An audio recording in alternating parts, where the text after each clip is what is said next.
G'day everyone, g'day Bobby Cappuccio. Welcome back to another episode of Roll with the Punches and the Self-Help Antidote combined. Hey Tiff, how you doing? Very hey audience. Good. So I've got a topic to lead us off today. This was a topic brought to light. I'm going to do a shout out. Sergeant Mark Thomas. We were having a banter today. While I was on a bit of a stroll, we were having a banter, and then he posed a question around what we were discussing in my little Roll with the Punches group on Facebook. And I do love having a bit of a deep and meaningful banter there. So I thought I might read what he wrote. What do you reckon? I think we should. All right. I mean, you brought it up. People are like leaning in here. I know. They're like, well, come on. What did he talk about? All right, I'm going to read it. It's like one of those things where you're like, oh, I got something I really want to tell you. It's important. And then somebody comes over. It's like, all right, I can't tell you now. It's like, oh, don't play that game. Harps does that to me sometimes. I want to kick him. I'm like, you can't tell me that. I'm like a child. All right, ready? I got that voice inflection right there. Never mind. Go on. Background. Hospitalization. Oh, hang on. I'm going to start that again because I can't read properly. Brace yourself for my ineptitude when it comes to reading. Background. Hospitalized and diagnosed PTSD, depression and anxiety in 2013, and a byproduct had my self-worth wiped out. On a recent trek in Tasmania, lovely place by the way, the facilitator dropped some affirmations on us, which I have adopted, and the final one is I am enough. I'm starting to believe in myself again, a pretty emotional journey, but then it got me to thinking, how do you know what is your enough? Boom. The floor is open. Discuss that. That lands with me because I'm always examining these statements that we say, and a lot of them, and this is not a self-help indictment, but there's this I am enough, for example. Enough for what? And why does it matter? Enough, are we talking about intrinsic self-worth? What exactly do we mean when we say enough? What is enough? How much is enough? And why does it matter? It's almost like saying, like, nothing is impossible. Nothing? You know, it's this thing that's constantly going on in my head. Probably because semantics, and we know somebody recently called me a logophile. And I thought, yeah, I kind of am. I kind of am a lover of words, but I'm also a lover of definite, like, what is the meaning of that when we say that? Yeah. Well, what's interesting is as that conversation started to unfold and people were dropping in their thoughts and interpretations, and it's so funny because we've talked about this a lot, about how, you know, my world and your world and my definitions and your definitions and the rest of the world's definitions are all completely different. You know, I say something to you and how I see it in my mind is differently to how you receive it and see it in your mind, and we're talking about the same thing. And this is really what I see unfold, because this post, and I get it, like I do affirmations myself, and I think that I am enough is a really powerful one. But then your mind goes to, yeah, but hang on, you know, we can't, you know, everywhere else in life, when you want to move towards something, you have to know what that looks like. We don't end up at a destination. We don't achieve a goal without knowing what the goal is, which makes the I am enough statement seem really or even elusive. An ideal, like not even a goal where it's a specific end point. Even if it's something that is constantly evolving and we're aspiring to.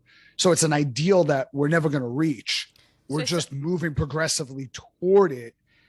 It's kind of like more about striving than it is arriving. But you still have to identify, what does that mean? And more important, what does that mean to me? Because when you're dealing with affirmations, there's got to be emotional resonance.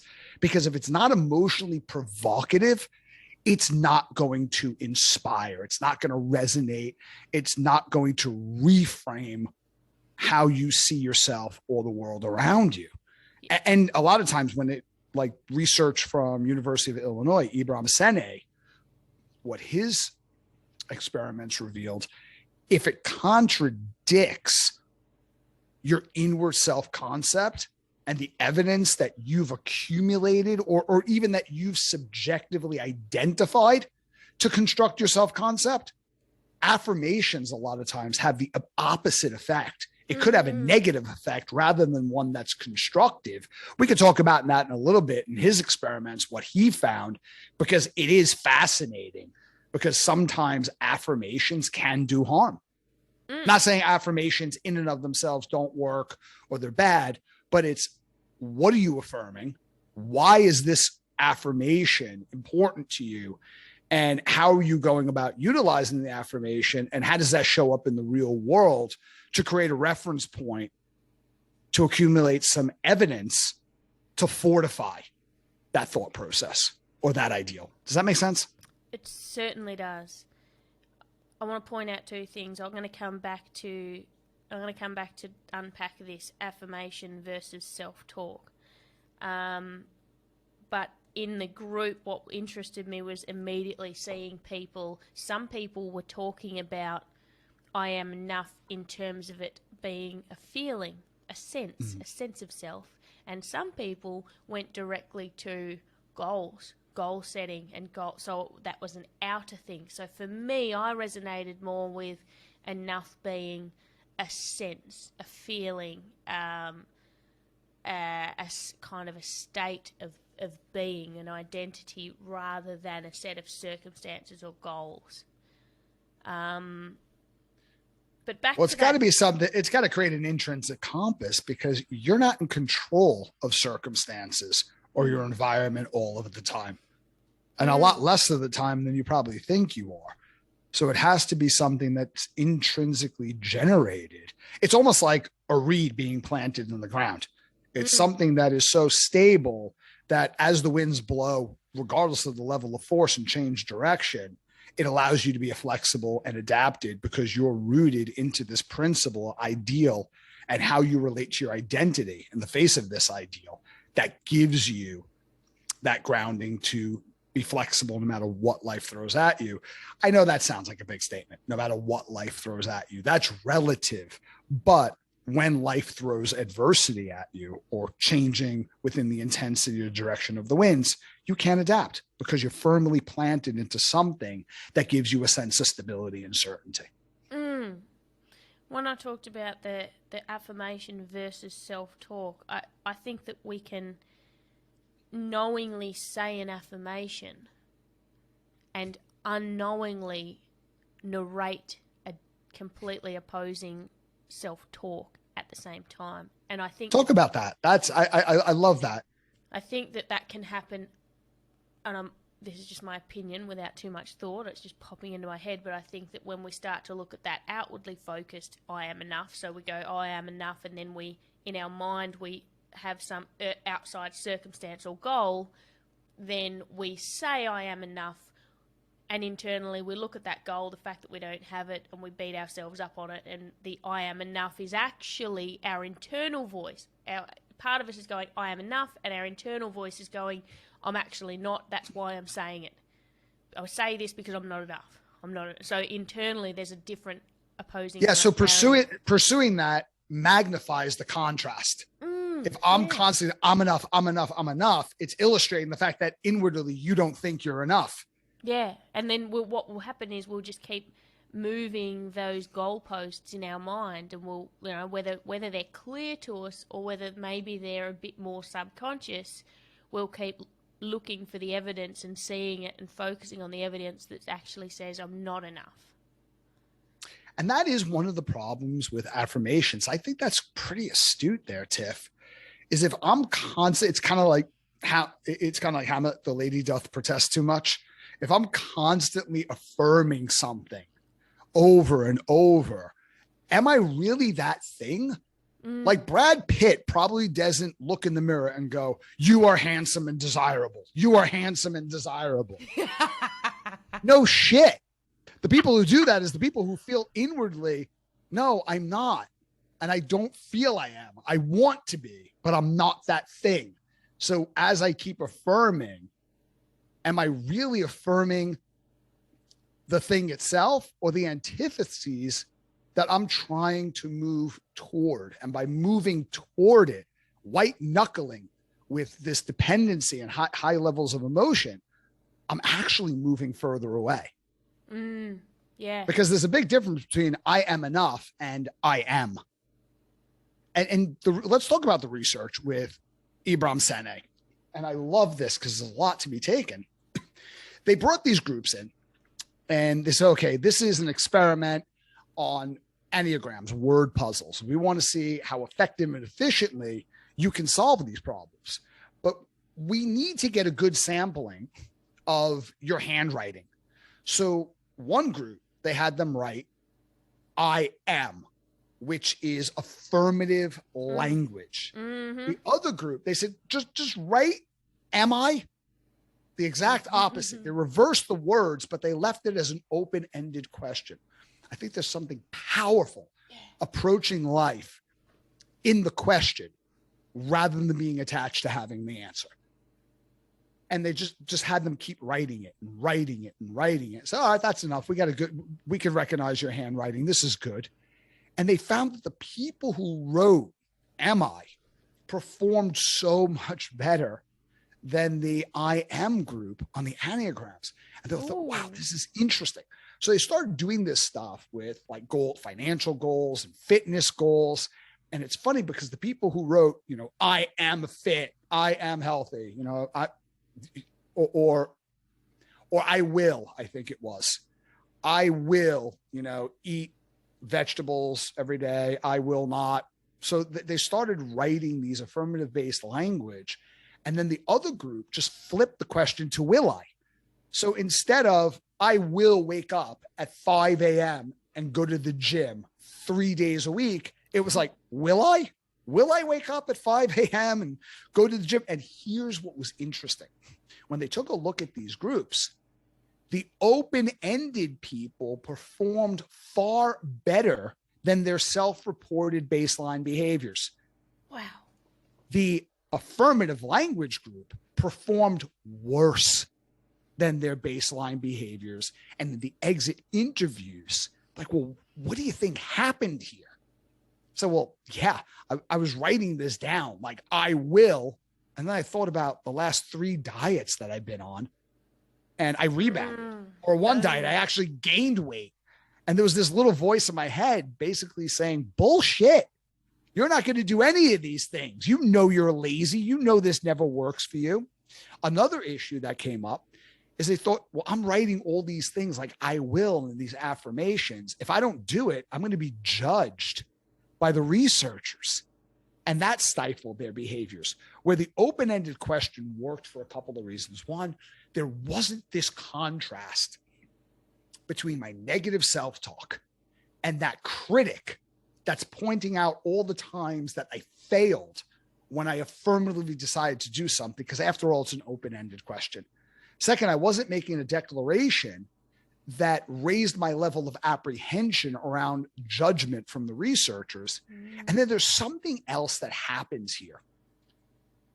We respond to our environment. So many of our quote unquote free will driven decisions, and I'm going to say choices, because I think the difference between a choice and a decision is the amount of thought and strategy that goes into it. Am I going to go work in real estate, or am I going to pursue a career change in engineering? That's a decision. I'm getting ice cream. Do I want the chocolate or the vanilla? That's a choice. So many of the choices, I'll use one from Craig Harper. I'm going to eat the ice cream or the meat pie or the salad. So meat pie versus salad, choice. But a lot of that is triggered by our environment. Like you were talking about smoking earlier. So if you're in a structure where you have all of these triggers, like everyone gets together and they do this particular activity at this time of day at work, and then at the same time, in the same place, they have a cigarette break, and then you have multiple environmental cues, then you have a ritual built into a schedule, and then you have a reward built into the behavior, that's going to become habitual very quickly. It's not going to require a lot of choices or quote unquote decisions. You're a product of your environment. So when you say, will I, you're asking a question. So if you walk up to somebody in the street that you don't even know, and excuse me, what's the time, please? The two responses. They're either going to be like, fuck off, right? Or maybe even ignore you. Oh. If you live in a really unfriendly neighborhood, or they're going to tell you the time, even if they don't want to tell you the time, because you asked a question and they're conditioned to stop and think. So questions break preoccupation, but what it also does, in order for me to respond to a question, I have to think about that question. So I have to upregulate my left prefrontal cortex, the executive center of my brain, rather than operating on conditioned responses or the emotional drives of my limbic system.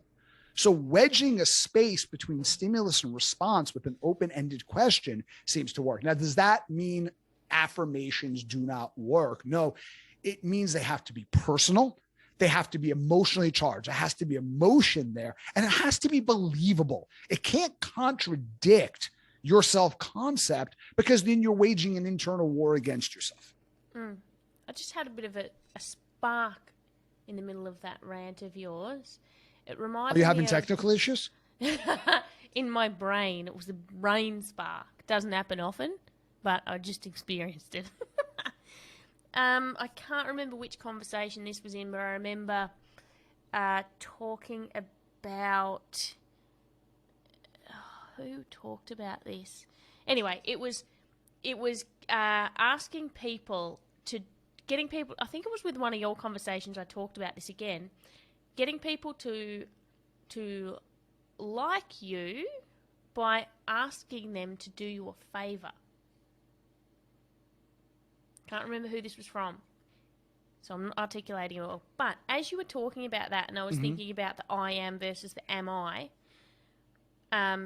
just wrote down the word useful, because, you know, people like to be useful. So the thing is, if I want to build... This was in a networking podcast, actually. If you want to strengthen a relationship with somebody, ask them to do you a favour, especially in, like, we're looking in business. Hey, Bobby, can you do me a little favour?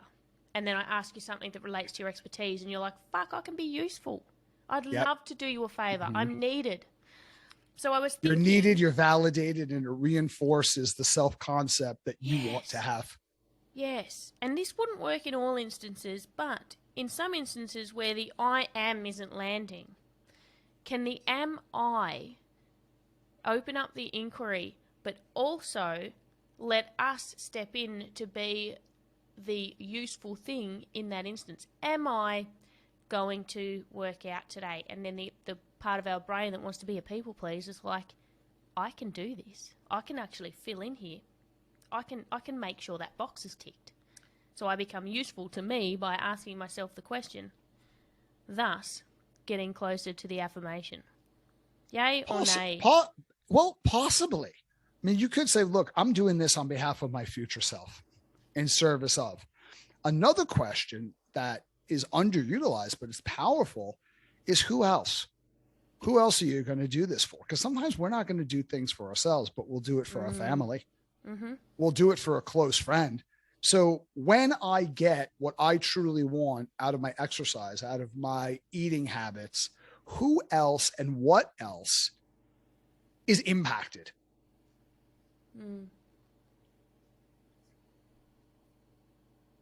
And it's interesting, like somebody wants to be a great leader for their people. So when you are at your ideal weight, or your eating habits are such that you're not crashing out in the middle of the afternoon because you're completely exhausted or struggling with brain fog throughout the day, how does that affect the people that are on your team? In what way are you able to be more engaged, in service of, more creative? In what ways are you a better leader for the people that are most important to you in the majority of your day that you spend 8 or more hours with? Sometimes that's enough to get people to start taking action. Think even with the affirmations, the whole idea around all of the, that whole 95% of our thoughts being unconscious. I don't know. I'm just pondering how. I'm just like. I like where you're going. No, keep going with this thought, Tiff. This is a good one. Well, yeah, like, and this idea around understanding language and definitions. So there's a portion of affirmations where we're literally, like, everyone's heard, or maybe they haven't, but I have, that our mind can't differentiate between sarcasm or jokes, so we'll be really mindful about what we say. So when we say things and we say it sarcastically, or we hang shit on ourselves, being mindful that the mind is consuming that statement about ourselves. So I'm just trying to get my head around this idea of, how something emotionally lands when we say an I am statement, putting that under the microscope, then when we also say that we can make sarcastic jokes, but our brain thinks that's normal, and then the world delivers what we're saying. I don't know. Is there a gap there? I'm not really sure. I have a lot of questions. So when it comes to like the law of attraction, I believe that your thoughts influence your behaviors, and your behaviors influence your consequences. Mm-hmm. So therefore, the law of attraction does have validity, because the things that I am affirming, talking about, the things that I am solidifying in my own mind in terms of my belief, if I feel that I'm confident and I have a strong intrinsic belief in my ability, I'm going to behave in ways that are markedly different than if I don't. And when things go wrong, I'm going to have a different explanatory style. It's going to be situational rather than intrinsic. So rather than I screwed up, this is more evidence of how incapable I am and inept in every area of my life. Oh, well, that was this situation, and this is what I think I can learn from that. And because I have a high level of self-efficacy, oh, wow, I could use this setback to learn more and adapt my approaches to. Of course, you're going to get different outcomes. And then people look, wow, you attracted all this to you. I do not believe that my thoughts and my words in any way, shape, or form affect cosmic events. And I am, by some, what's it called, sympathetic resonance, attracting things to me based on my intentions. That falls into the realm, again, I'm a geek, of Marvel Comics. There's a character, Franklin Richards. He's a reality warper. He is one of the most powerful characters in all of Marvel. I'm not that powerful. That's not me. I'm a regular person who does stupid shit every 5 minutes. So yes, our thoughts affect consequences. But when it comes to attraction, I'm a little bit skeptical. And the other thing I'm skeptical about is, do we really not know the difference between sarcasm? Because if words have, think about this, right? Because words have a vibrational energy. Do they? I don't know. I have no idea. But you hear that.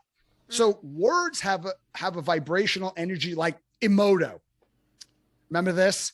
Where the guy who basically took water molecules and put them under a microscope, and then he, with a certain intention, typed words within a certain language. And it's not the language that the water supposedly responded to. Now, I don't even know if this research was duplicated. You can't go by, oh, wow, look at what this research shows, because a single study shows nothing. What exactly was the methodology? What like, how many people were involved in this? So was it just him and his water molecules? And if it was never duplicated, that's a big red flag. But let's just take it at face value, right? So he pastes words to these bottles, and the words with negative energy degraded the water molecules. And self-help people say, well, this is evidence of the power of our words. Did the water molecules understand the language? I think it was Japanese. So did the water speak Japanese? Like, what if I would have taped something in German? Would it have had the same effect? Or French? So it had to be the intentionality behind the words. Stick with me for a second. So if I'm using sarcasm as a form of play, it's a different intentionality. So how can now my brain not tell the difference? Where some of the most well-adjusted, coolest, happiest, quote unquote successful by their own terms people I know are so self-deprecating and sarcastic, and they hang shit on themselves all the time. Because we're really talking about something anecdotal. Because I'm not really sure that there is hard empirical data. I could be wrong. And if I'm wrong, please email us and say, Bobby, you're full of shit. You don't know what you're talking about. Don't email us, just email Bobby. Yeah, Tiffanee would want to know too, because like she could hold it up and go, you see, now it's not just me saying this, somebody else agrees. And I mean a peer-reviewed journal. I'm not talking about a self-help book that says this. I'm talking about there's hard data to support this. I would love to be wrong on this, and I'm so open to it, but I don't really think there is. So this is anecdotal. And if it's anecdotal and you're just looking at your experience with something, how do you account for all of these people? First of all, look at comedians. Now, I'm not saying comedians are all happy. Some of them are tortured. They're tortured. They're highly sensitive and empathetic, and they're highly intelligent on top of it. That's a painful mix. But for some people, they're working very hard to live their dream, perform for audiences, and share their insights. And they're extremely self-deprecating. Yeah, but we don't know what their internal world is like. Well, I just said that. Especially not performers. Like, I don't think we can look at any performers and try and make a judgment on this. That's why I led with that. Yeah. Where, a lot of comedians are tortured. And that helps them cultivate their. As a matter of fact, a lot of artists are tortured because artists have a few things in common. They're very sensitive, very observant.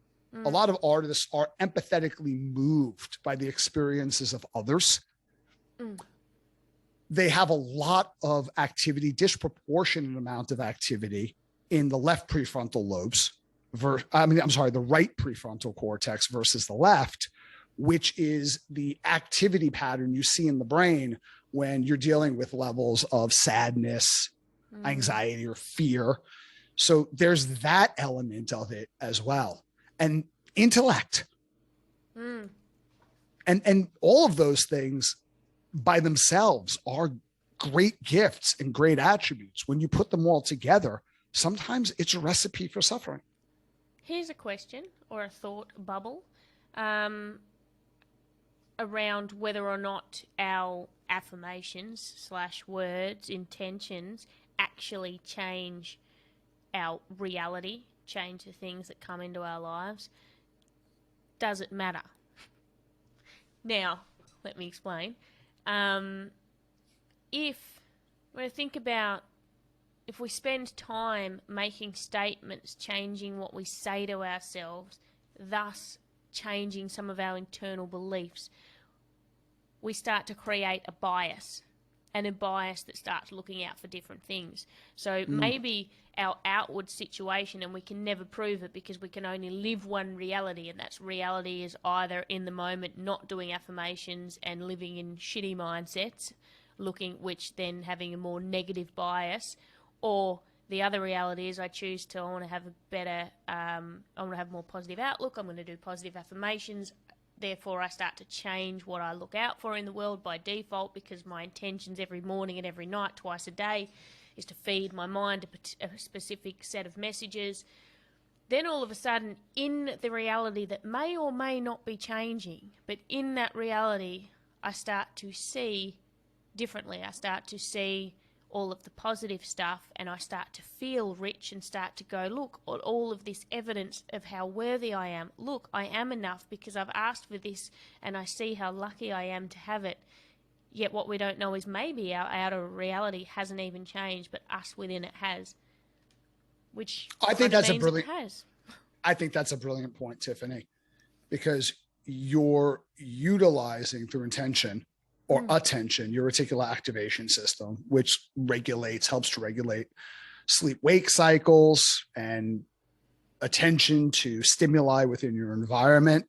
So if you're constantly focusing on these affirmations like incantations, it's almost like when you go out and you buy a red car and you start to notice, wow, there's all these red cars on the road.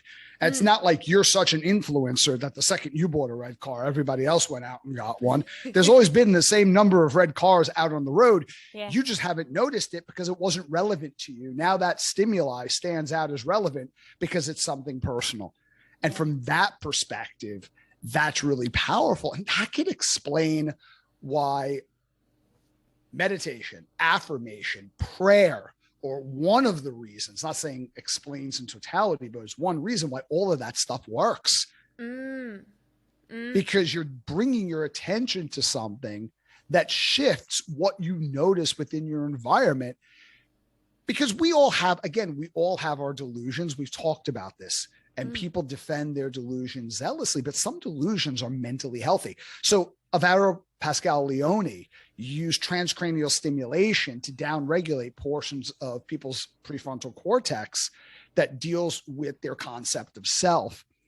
And the people within this study started to see themselves as not as good looking.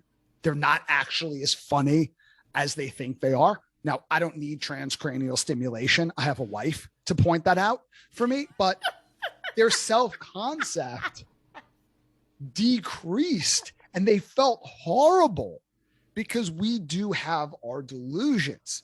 So if we're going to be delusional, but we frame the same world in a different way, I mean, you could look at the world and go, what a disgusting, self-centered, vicious, and violent place this world is. And you would be right. And then you could say, wow, look at people. They're so beautiful, transcendent, and altruistic. And you know what? You would be absolutely right. Both things are true. What do you notice more? And how does that benefit you and people around you? Tiff, I think that's a brilliant point you just made. I was just thinking then the idea of feeling supported. So when we trust the universe, when we trust this idea of manifestation or positive affirmations or law of attraction or whatever version of that you want to aspire to, we feel supported. If we feel supported, we will take action differently. So just the mindset of it can work whether the science of it is there or not. Like if I said to you, Bobby, I've got $1 million, I want you to pick the most wildest thing that you ever want to do that you really thought you couldn't, but I'm going to support you, so no matter what happens, here's $1 million to fall back on. And the feeling you would set out with in whatever your intention to do would be quite confident, and so the outcome would be different. And it's like, so we allow this belief that the universe will support me and I don't need to understand it. And then the universe doesn't need to because we're so confident that it will catch us that we just make shit happen. Again, a very valid point. Now, me, I get cynical about universe statements, and that's my hang up because I knew you weren't going to like that. I think it's brilliant. I could have an issue with something because I happen to be cynical and still at the same time go, no, that has merit, regardless of how I personally feel about it. Because if you take some of the top theoretical physicists in the world, they know very little about the universe we live in. And then there are other people who know the universe intimately and the universe talks to them. They have like in-depth conversations. It's like somebody needs to reach out to Brian Greene, Brian Cox, any of the smartest Brians that we have working in this area and talk to them. I don't know. Why are funny people named Steve? I mean, you have Steve Martin, Steve Colbert, you have Steve Carell, you have Steve Rogers. I think he's pretty funny, although one of those people are a fictitious character. I'm not really sure which, but I know one of them is. But so you have, I think you tend to cluster, like in the United States, we have a lot of Steves. We do have the very best Steves in the world. I know that's bias, but when you look at the Steves that we produce, we happen to produce a high quality level of Steve here. You know, other countries, produce better Jeffs. And, there happens to be a lot of Brians that gravitate towards, physics. I don't understand it. It's something out there in the universe. So maybe one of these people that talk to the universe consistently can write in and answer this question for us. But going on this entire tangent, the thing with the universe, it's the same thing as the affirmations. If I really believe that the universe has my back, and there's a story about this, it's fake. It's not a real story, but there's this guy and he was working on these business ventures. He was meeting with all these investors and nothing was going his way. And he was on the phone, with his wife the day before a massive meeting. And he says, like, if this doesn't work, I'm just going to go get a job. I think we're nearly broke. And this guy's despondent and he feels guilty. He squandered the money that he had for his family. And just to clear his head, he goes walking through the park and he's just on this bridge and he's just staring into this ravine. He doesn't know how he's going to handle this meeting tomorrow. And walking across the bridge is an old man. And this old man stops and they strike up a conversation. The old man says, you seem like you really have a lot of heavy stuff weighing on your mind.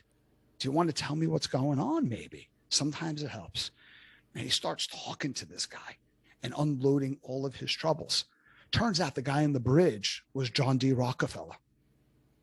And he wrote the guy a check for $1 million and said, meet me on this bridge 1 year from today, and I'm sure you'll have the money to pay me back.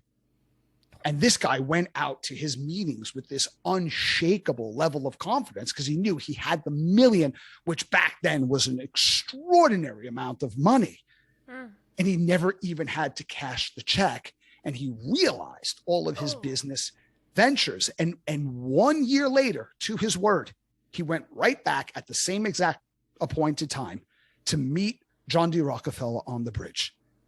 And he hands him the check that he never cashed. And just out of the darkness comes running this nurse and saying, oh my God, I'm so sorry. Was he bothering you? Sometimes he wanders off and, he goes around telling people crazy stories like he's John D. Rockefeller.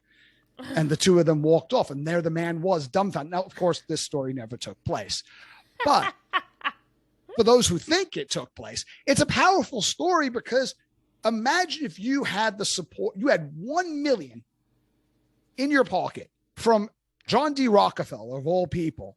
What level of confidence would you have? How much more creativity would you have? How much more audacity would you have? How much more convincing would you be if you had that level of psychological grounding? And a lot of people say, well, you could also be reckless because you're delusional. And that's the other side of that. You can cause a lot of harm, but a little bit of delusion sometimes might be healthy. I'm not saying you lie to yourself or others, but if we really thought about it, none of us are actually as fun at parties as we think we are. We're not actually as good looking, except for you, obviously. There are exceptions to this, Tiff. It's not foolproof. This one. Okay, now you're just like really showing off. It's just you now. See, that's an example of like self-delusion, and it's working for you. I find you charming, so I'm convinced. I reckon. Does that make sense? Yeah, I reckon this whole conversation around the affirmations for me has highlighted maybe an importance on the very first thing. If someone's really new to this concept of, I'll give this a try, I think maybe the first thing to sit down and do is find out where you sit on the understanding of what is this affirmation and how is it of benefit, what is the outcome, what is it, what does it mean, how does it better me, rather than just, Brian said to say I am enough, which is not fucking working, like get a basis. Yeah, I mean, that's really spot on.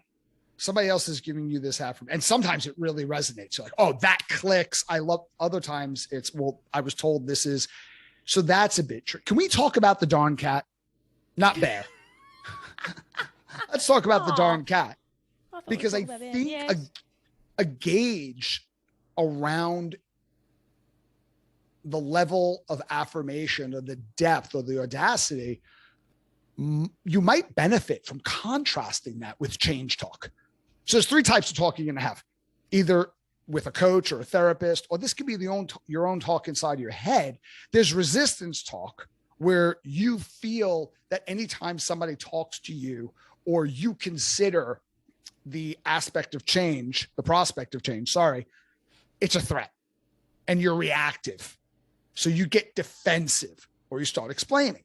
Then there's sustained talk, and sustained talk is where you acknowledge that there's a need for change, but built into that languaging is ambivalence. And what I mean by that is, I really need to lose 5 kilos, but I work late at night and I get hungry. And so I overeat. And so there's that ambivalence built into the declaration for the need to change. And then there's change talk. And change talk identifies the need, and it also it doesn't have ambivalence. There's a strategy there. Like, I need to lose 5 kilos. So I'm thinking about waking up earlier, getting done with work earlier in the day so I won't eat late into the night. That's an example of change talk. And when you're looking for indicators of readiness to change, like, does this affirmation map with the darn cat? And the darn cat is an acronym. It stands for, is there a desire there? So are you shitting all over yourself? Or are you using words like I want to versus I should do? Yes. Not saying that should is bad, but sometimes should does not have a lot of emotional power behind it. Is there an ability? Do you feel confident in your capacity to change? So when you consider change, like on a scale from 1 to 10, what's your confidence? What are the resources? What are the tools that you have around you? If it's a 5, you're probably not going to do it. So how do you need to minimize or reduce, restructure this aspiration to where it elevates your perceived level of ability or confidence to maybe an 8 or a 9? Then there's reasons. We talked about this earlier. What are the supporting reasons? Who else? What else is supported by you actualizing your desire to change? The need. Is there a solid acknowledgement of the need to change? And then what are you doing that illustrates commitment in your life? Actualization of it. So Maslow described actualization as you must be what you can be. So is there a sense of identity related to your behaviors?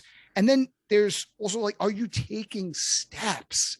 Because a lot of times we over-index, and this comes right out of the trans-theoretical model of change, we over-index action orientation. I was on the phone with a gym executive earlier today. Guy's been a friend and colleague of mine for a very long time. Like him a lot of respect for him. And we were talking about the problem with the gym is people who walk into the gym are viewed by their ability and willingness to take action. Join the gym today. Start exercising. Make these changes to your eating habits. Stop smoking. All of these things are important, but it's not measured against that person's level of readiness. It's measured against the expectations of the trainer, the provider. That's totally backwards, where walking into a gym might not lead to joining the gym, but that is taking steps. You're doing something. You're exploring, surfing the internet to figure out, wow, what gyms are in my neighborhood. Someone who's been working out for 20 years is like, that's not taking action. That's wasting time on the internet. And you would be absolutely incorrect based on the literature. That is a valid and highly effective direct preparatory active engagement that is leading you towards viable behavior change. But when we shit all over that, not good enough, or we push somebody into measurable action orientation before they're ready, we send them back in the other direction. We just sabotage their success. So what are the actions that you're taking that reflect that this affirmation is something resonant and real for you? So I might not be changing my eating habits, but I'm reading about healthy recipes. It could be something as small as when I'm out at the supermarket, I find myself walking through produce a little bit more. I start looking at greens a little bit more. I start to notice that, wow, I didn't put ultra processed sugary snacks in my trolley today.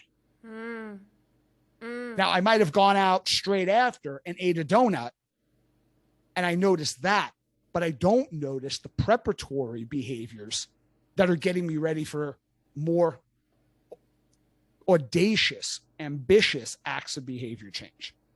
So that's what I mean by taking steps, not big steps, but any steps. So you can weigh the darn cat against the affirmation to see, is this affirmation within the emotional intensity, within the framing, the commitment, the scale? Is this something that is contradictory to my internal self-concept and it's going to create more conflict? Or is it aligned with what it is I want to be, have, and do, how I see myself? So that's one tool that you can use. Yeah. Sometimes I think we say things, or people say things, and it can sound like an intention or something we want to do or plan to do. Sounds like a plan, but really it's just a negative reinforcement to our beliefs. Sustained talk. I've got to lose 5 kilos. Makes a set. I've got to start training. I've got to lose 5 kilos. It sounds like a socially acceptable statement that I'm going to take action and do something good to myself. But what it really is, hey world, I'm not good enough now. Hey world, I'm shit. Hey self, remember how shit you are? You know, like sometimes maybe internally we don't ever want to start, but the voicing of it allows us to reinforce whatever the belief is or whatever the underlying thing is. Yeah, that is a very good point. Like, Sometimes if you were ever going to make, I'm sorry? Sometimes I go too deep for even me to keep up with my thoughts.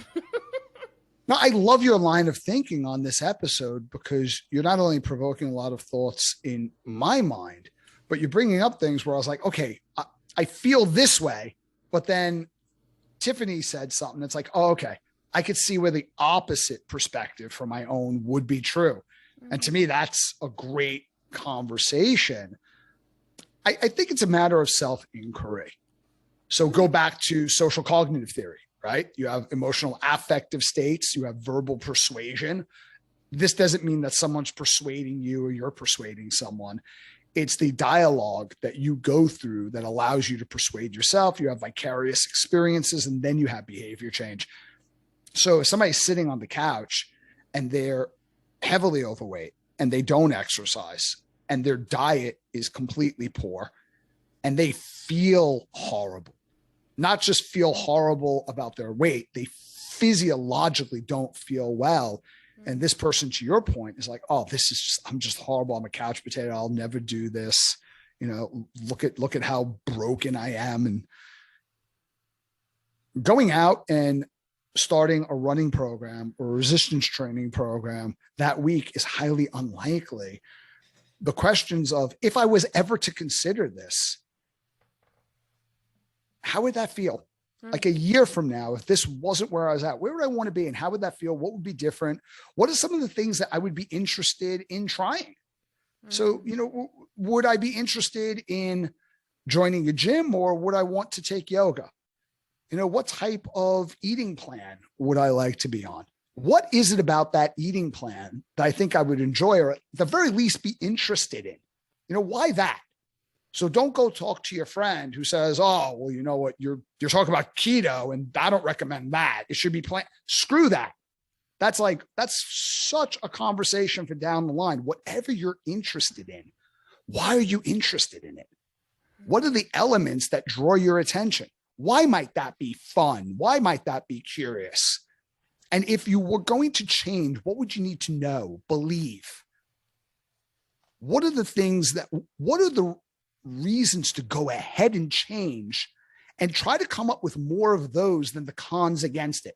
Because this is something that statistically comes out of the trans-theoretical model of change, shifting from one stage to the next. So going from contemplation, where it's like, I might do this, but you're struggling with ambivalence, where you want two things that are in opposition, to preparation, where you are planning on making changes, you know, within the next few months, 6 months, and you're actively inquiring and researching and doing things like those micro steps we were talking about, one of the most powerful indicators is not somebody necessarily reducing all of the reasons why they shouldn't, like, oh, I never do this, I'm lazy, and all that self-talk, but increasing the pros around why you should.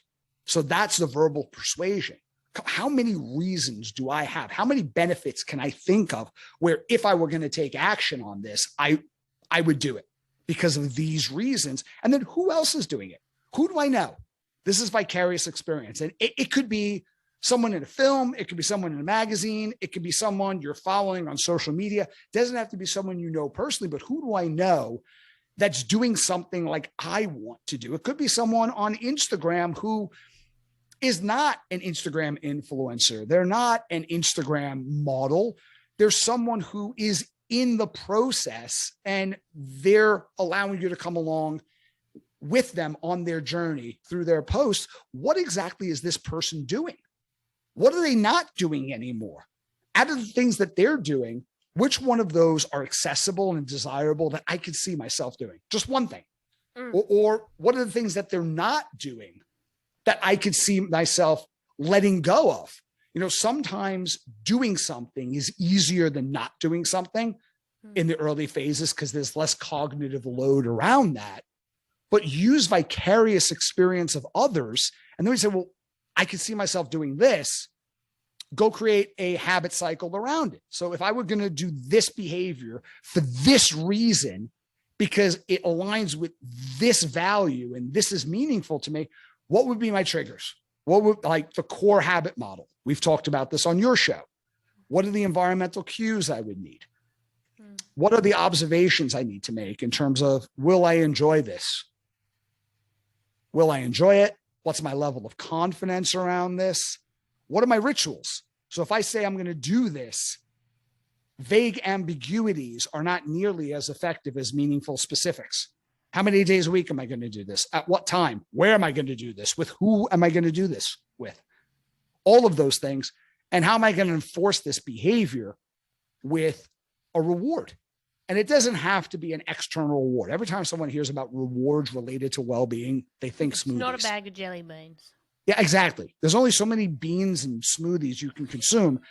It could be an intrinsic reward. It could be, I can journal about this, or I could tell someone who's non-judgmental, who's always been supportive. Anytime I do anything, this person's around, I could text them and go, oh, I've done this today. And they'll be like, oh, wow, that's amazing. So it could be that level of reward. But when you go through that core habit cycle, that could be the behavior, what we consider actualization, what we consider an action-orientated plan.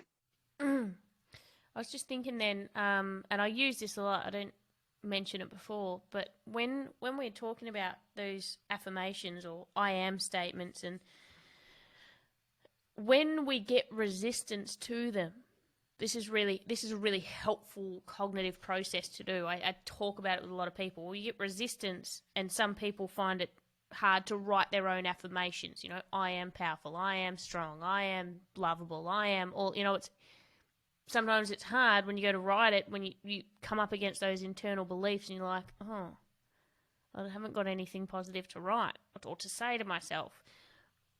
Then we look for, have I ever been? Is there an instance that I can think of where I've ever been strong? Have I ever been lovable? Well, Coach the Whippet fucking loved me. So the answer then becomes a yes, because, well, I have been, which means I was at one point, which means I am. I just might not feel it right now. And I think that is massive for getting past that resistance that can cause the internal conflict. See, that lands with me because that is rooted in a coaching methodology, appreciative inquiry, looking at the best of, because if it happened in the past, it's a part of your personal history. It's not, do I believe this? It's like, this becomes my reference point. And problem solving is great, but in order to effectively problem solve, sometimes you have to narrow your focus. So it makes you myopic, where possibility thinking based on the best of tends to open up creativity and forward momentum. So it's like, when was I? So if it's like, I'm confident. No, I'm not. I'm strong. And that voice like, well, can you remember a specific time where you were in a situation where you had to exhibit a strength? What happened? What happened? What was around you? What was the stakes? What was the value that made you step up and behave that way? Who was the person that you were acting on behalf of? Maybe that was the instance. And what were the exact strengths that were exhibited? That's undeniable because you did that. So when it comes to affirmations, yeah, documentation beats conversation. So use the past as a reference point for the present, so you can leverage your strengths and resources to move towards a more desirable future. I absolutely love that. That resonates. You know, even for affirmations, maybe using a confidence scale on a scale from 1 to 10. I am strong. Great. How confident are you that that's true? And you don't need to share this with someone. You know, like when you say I am strong, it's that hesitancy inside of you. It's that vacillation. When you say that, it's like, oh, that's about a 5. How do I restructure that to make it an 8? And it could be every day I'm getting a little bit stronger. I reckon that's a little bit more palatable. Yeah, and I reckon that'd be an awesome thing to implement on a, I don't know, monthly, 3-monthly, yearly, whatever, but document that. When you first start affirmations, write down your affirmations, get in touch with what level you actually honestly believe you are sitting at. And then in 6 months' time, do it again and see how you feel after you've done the practice. How has this changed my perception? Where does this sit now? And it'll be interesting because you might go along the whole thing going, this doesn't work, and then all of us, because we don't know that we've changed until we look back and go, fuck, I've changed. Gee, I'm really different. Oh, I didn't even realise, because every day I wake up as the same person, doing the same thing, and the tiny little percentage changes are so small I don't notice them until all of a sudden I'm completely different. I want to end it right there because I think that was a profound statement. Boom.